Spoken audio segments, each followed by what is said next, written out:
नमस्कार। एक सवाल पूछूं? हमें पता है हमारे संत हमें कहते हैं कि किसी की निंदा नहीं करनी चाहिए, लेकिन ऐसा क्यों? अब आप कहोगे किसी की निंदा करने से पाप लग जाता है। तो क्या सच में किसी की निंदा करने से पाप लग जाता है? आज इसी विषय पर चिंतन करेंगे, क्योंकि हर चिंतन या हर विचार केवल शब्द नहीं होते। मैं डॉक्टर सुरुचि अग्निहोत्री नाइक आज का चिंतन मालिका में आप सभी का स्वागत करती हूँ। आज का विषय है, क्या निंदा करने से पाप लगता है और हमारे संत हमें ऐसा क्यों कहते हैं कि किसी की निंदा नहीं करनी चाहिए। जैसे कि हमने कहा कि हर चिंतन केवल शब्द सुनने से नहीं होता, शब्दों के आगे जाके कुछ सोचने के बाद होता है। ये कुछ क्या सोचना है, ये हम आज जानने की कोशिश करते हैं। जब हम किसी की निंदा करते हैं, जब किसी के बारे में कुछ शब्द बोलते हैं जो सहसा प्रसन्नता देने वाले नहीं होते, तब उनका असर, उनका परिणाम सामने वाले पे कितना पड़ता है और हम पे कितना पड़ता है, ये पहले सोचना है। सामने वाला शायद सुने, शायद ना सुने। हम उसके सामने उसकी निंदा करते हैं या उसके पीछे भी उसकी निंदा करते हैं, फिर भी हमें संत कहते हैं कि निंदा मत करो। तो इसका एक अर्थ तो हो ही सकता है, जिसकी हम निंदा कर रहे हैं उस पे उस निंदा का परिणाम जितना होता है, शायद उससे ज़्यादा परिणाम उसका हम पर तो नहीं होता है। हमारे संत हमें यही बताते हैं। हमारे संत हमें निंदा करने के पीछे का मनोविज्ञान समझाते हैं, लेकिन हम उनके शब्द पकड़ते हैं कि निंदा नहीं करनी चाहिए, कारण भूल जाते हैं। जब हम किसी की निंदा करते हैं, तब हमारी दृष्टि में उसकी अच्छाइयाँ कम होती है और उसकी जो गलतियाँ हैं या उसका जो गलत व्यवहार है, जिसके लिए हम उसकी निंदा करते हैं, वो हमारे मन में पहले दिख जाता है।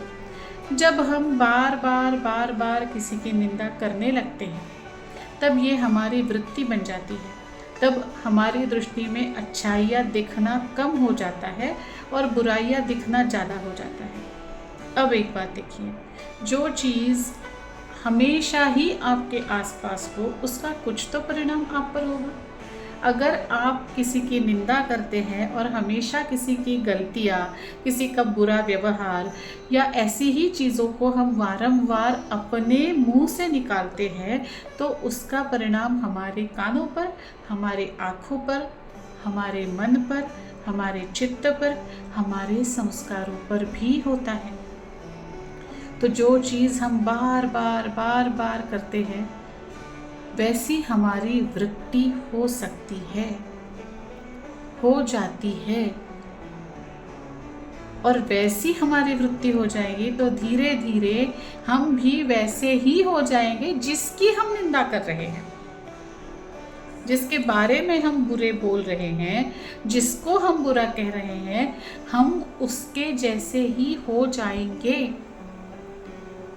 क्योंकि हमें वही चीज़ दिखाई देगी, हमें अच्छी चीज़ दिखाई ही नहीं देगी। ये जो चित्त पर संस्कार होते हैं, इससे हमें अपने आप को बचाना है। सामने वाले पर उसका क्या परिणाम होगा, ये तो बात की बात है।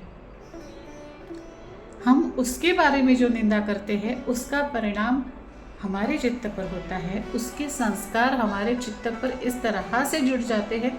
आपको पता है, संस्कार जुड़ना कोई मात्र इस जन्म का कार्य नहीं है। ये जो जुड़े हुए संस्कार होते हैं, ये आत्मा आगे तक ले जाती है, अगले जन्म तक ले जाती है। तो किसी की निंदा मत करो, कभी मत करो। ये संतों का कहना सिर्फ इस जन्म का उपदेश नहीं है, और ये सिर्फ कहना नहीं है, इसके पीछे ये गहरा मनोविज्ञान है। आपको क्या लगता है, किसी की निंदा करने से क्या हो सकता है? कमेंट ज़रूर करिएगा। और हाँ, अब बात करते हैं जिसकी निंदा हम कर रहे हैं उस पर होने वाला परिणाम। शब्दों में बहुत ताकत होती है, हमने तो सुना है, हमने तो देखा है। इसीलिए हम मंत्रोच्चार भी करते हैं। जब शब्द किसी का अच्छा कर सकते हैं तो शब्द किसी का बुरा नहीं कर सकते। जब शब्द किसी को सुख दे सकते हैं तो शब्द किसी को दुख नहीं दे सकते। हम जो चीज़ किसी दूसरे को देते हैं, सृष्टि का नियम है वो लौट कर हमारे पास ही आनी है। तो हम अगर किसी की निंदा करते हैं, किसी के बारे में अपशब्द बोलते हैं, तो वो लौट के हमारे पास ही आएंगे। और वो सिर्फ लौट के नहीं आते, वो कर्म बनकर हमारे साथ आते हैं। तो अब बताइए, किसी की निंदा करने से पाप क्यों लगता है? हमारे संतों ने ऐसे क्यों कहा है? बात बिल्कुल छोटी सी है, लेकिन आज का चिंतन यही है। क्या हमें भी ये आदत है किसी की निंदा करने की, उसके सामने या उसके पीछे? अगर हमें ये आदत है तो ये जानने के बाद क्या हम अपनी आदत बदल सकते हैं? हमें ये आदत बदलने के लिए क्या करना होगा? कमेंट करके ज़रूर लिखिएगा और सोचिएगा ज़रूर। मैं ऐसे विषय लेकर आती हूँ जिनका चिंतन होना चाहिए। तो यही है आज का चिंतन। धन्यवाद।